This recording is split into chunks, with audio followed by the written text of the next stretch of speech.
खुलुमबाय आं राकेश रामसियारि नोंथांमोनखौ बर' सादेर हाजार चेनेल जाना गासैखौ बरायनाय जाबाय दिनैनि भिडिअनि गेजेरजों नोंथांमोनजों आं सावरायनो नागिरदों थ' इन्डियायाव दाखालि 20 दिन शाटडाउन मोनसे डिक्लारेशन होबाय बे शाटडाउन डिक्लारेशन होनायाव जिहेतु इन्डियानि मानसिफोरा गोबाङानो हाजिरा मावनानै जायो गोबां खामला मावो बिदिनो गोबां सुबुंफोरानो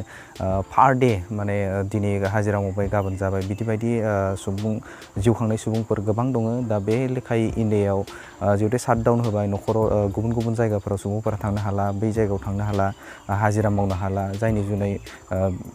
बिथांमोना न'आव थानो गोनां जादों आरो गोबां गोरिब सुबुंफोरानो रानजानो गोनां जादों बेखौ नोजोर बोनानै दाख्लै फाइनान्स मिनिस्टार बिथांजोआ इन्डियानि थाखाय मोनसे प्रधान मन्त्रि गरिब कल्याण योजना बेनि गेजेरजों गोरिब सुबुंफोरनो 1.7 लाख कौटि रां बेखौ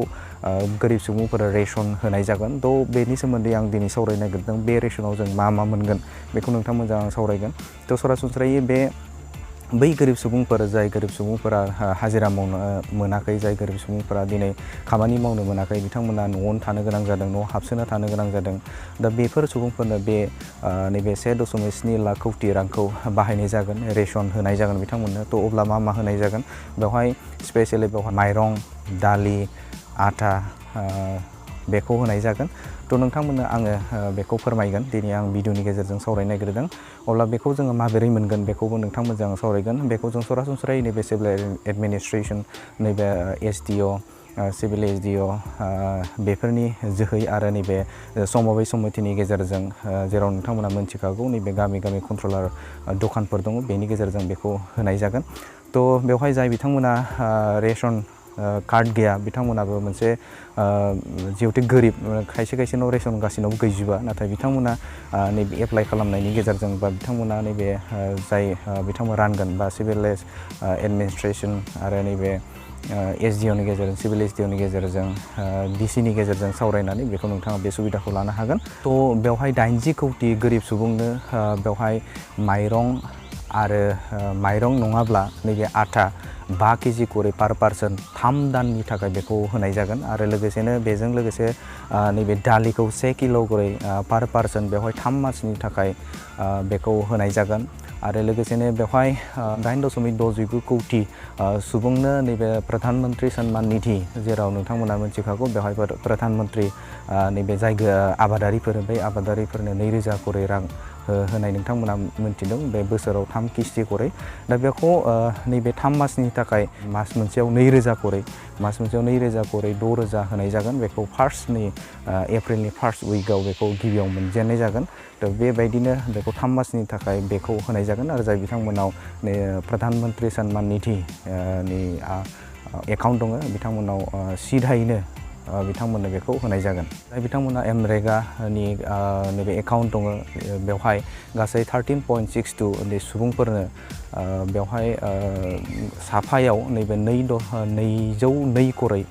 बिथांमोननो मजुरा होनाय जागोन बेखौ 3 मासनि थाखाय बे मजुराखौ होनाय जागोन थ' जाय बिथांमोनाव बे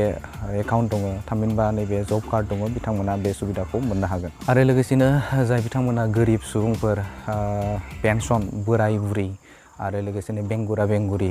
खाना लेंग्रा बिथांमोननो जिहेतु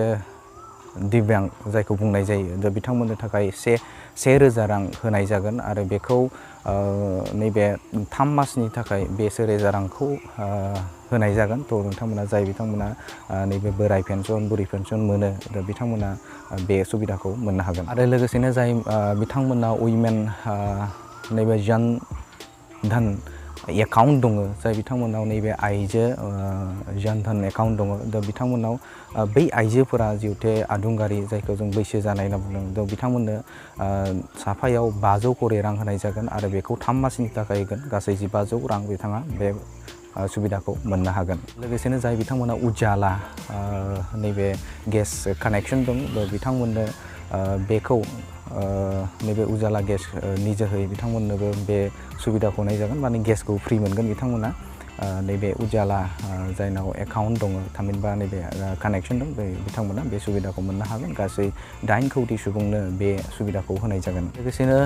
जाय बिथांमोनाव सेल्फ हेल्प ग्रुप दङ आइजोफोरनि सेल्फ हेल्प ग्रुप बे बिथांमोननो जेबो सुद लायालासिनो 20 लाख बिथांमोननो लन होनाय जागोन आरो बे लनखौ बिथांमोना मोननो हागोन आरो लोगोसेनो जाय बिथांमोना हर सान सुबुं माहारिखौ बासायनो थाखाय खामानि मावगासिनो बिथांमोन नैबे नार्स डक्टर बिदिनो सरकारि बिभाग बिथांमोना गासै नैबे हेल्थ केयारनि थाखाय बिथांमोना 50 लाख बीमा मोननाय जागोन आरो बेखौ बिथांमोना बेखौ मोननो हागोन थ' जाय बिथांमोना नार्स जाय नैबे आशा कर्मी डक्टर बिथांमोना बे सुबिदाखौ मोननो हागोन बा 50 लाख बिथां बीमा मोनगोन। दा बेनि अनगायैबो जाय बिथांमोना हर सान खामानि मावगासिनो बिथांमोनखौ नैबे स्टेट फान्डनिफ्राय 31 लाख रां बिथांमोनखौ बाहायनो थाखाय होदों आरो बिथांमोननो बै सुबिदाफोरखौ जेरै सेनिटाइजार बेनि अनगायैबो खायसे गोनांथि जानाय मास्क बेफोरखौ बिथांमोनखौ बाहायनो थाखाय बिथांमोनखौ बिथोन होदों। थ' बे लेखायै खायसे बेवहाय दंबावोमोन माखासेखौ आङो जिखिनि इम्परटेन्ट बे इम्परटेन्टखौ नोंथांमोनजों आं सावरायबाय। नोंथांमोना हयथ' बे भिडिअखौ मोजां मोनदों, नोंथांमोना भिडिअखौ मोजां मोनदोंब्ला अननानै गुबुननो शेयार खालाम आरो गुबुननो फोरमाय जे जों आथिखालाव नैबे होनाय होयिखौ लानानै बर'फोरनि नैबे सुबुंफोरा ससियेल मिडियानि गेजेरजों गोबां बाथ्रा बिदिनो मख'गासिनो बा बाथ्रा दान्थे खालामगासिनो। दा बे बेलायाव आङो जे सेन्ट्रेल फान्डनिफ्राय खायसे फैनाय जे सुबिदा बे सुबिदाखौ नोंथांमोननो आङो फोरमायनाय जाबाय आरो लोगोसेनो बेनि अनगायैबो नैबे स्टेट फान्डनिफ्राय जिहेतु जोंनो कन्ट्रलनिफ्राय रेसन मोनो बेवहाय खायसे आइजेंफोरखौ बा माइरंखौ जों बेनिफ्रायबो मोननो हागोन। थ' बेखौ आङो जिहेतु सेन्ट्रेलनि फान्डिंनि सोमोन्दैल' सावरायदों बे हिसाबाव आं बेखौ सावरायनाय जाबाय। थ' नोंथांमोना नैबे दा समाव राजनितिक जिहेतु जोंनाव दाङाबाजि जागासिनो बेखौ गारनानै नैबे सुबुंजों सुबुं मदद होलायनाय जिहेतु शाटडाउन होनाय 21 दिन बे शाटडाउन होनायाव न'आव थानो थाखाय खावलायबाय आरो गासैखौबो बेखौ मदद होनानै बे 21 दिन बे शाटडाउन बेखौ जाफुंसार होनो थाखाय खावलायबाय। स' गासैखौबो न'आव थानानै ससियेल डिस्टेन्स बेखौ मेनटेन खालामनो थाखाय खावलायबाय। आखाइफोरखौ मोजाङै सु आरो खायसे नैबे गाइडलाइन नैबे WHO नि WHO नि गाइडलाइन बे गाइडलाइनखौ फल' खालामनो थाखाय खावलायबाय। गोजोन्थों।